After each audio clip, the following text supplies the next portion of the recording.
We are going to take you through a fabulous French dish today, the ultimate gratin Dauphinois. Now I'm going to pop them onto a clean, dry tea towel just to let them dry out a little bit while we move on to the next step.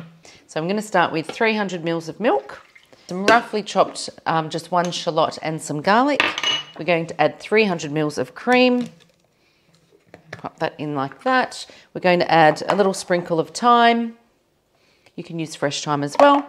And we're also going to use a little pinch of nutmeg in there as well. So we're going to set that at 120 degrees for 5 minutes on speed 1A. We're going to rub a little bit of butter onto our dish just to stop our potatoes sticking. So we're going to layer about half of our potatoes and then we're going to cover it with some of the milk mixture. As we get to the top layer, we want to get a little bit neater with our layers and our layering of our potatoes. Once you finish with your layering, we can add the rest of our milk mixture. And we're going to add some parmesan. You can also use Gruyere cheese as well. Now I'm going to pop it in the oven at 160 degrees for about an hour.